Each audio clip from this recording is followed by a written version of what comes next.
উচ্চ রক্তচাপ দেখা দিতে পারে কয়েকটি কারণে। ডায়াবেটিস থাকে তাদের ক্ষেত্রে উচ্চ রক্তচাপ দেখা দিতে পারে।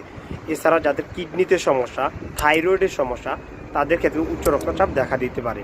উচ্চ রক্তচাপ কন্ট্রোল করার জন্য আপনাকে কয়েকটি বিষয় ফলো করতে হবে। বিশেষ করে আপনি তৈলাক্ত জাতীয় খাবার সেগুলোও বন্ধ করতে হবে, কারণ তৈলাক্ত জাতীয় খাবার খেলে শরীরের কোলেস্টেরল লেভেল বেড়ে যায়। কোলেস্টেরল লেভেল বেড়ে গেলে শরীরের রক্তচাপও বেড়ে যেতে পারে।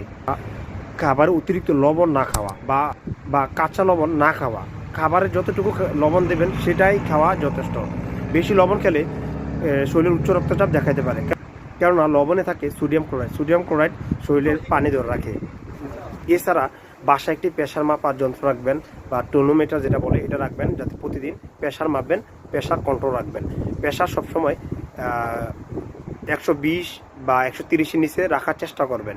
যাদের বয়স 45 বা 50 তাদের ক্ষেত্রে 140 থেকে 150-এর ভিতরে রাখার চেষ্টা করবেন।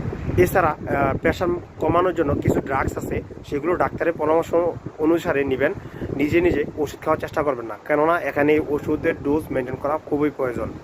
আপনার সব কিছু বিবেচনা করে ডাক্তার আপনাকে ওষুধ দেবে। আশা করি সবাই ভালো থাকবেন, সুস্থ থাকবেন। সেই সাথে আমার ফেসবুক পেজটি ফলো করবেন এবং ইউটিউব চ্যানেলটি সাবস্ক্রাইব করবেন।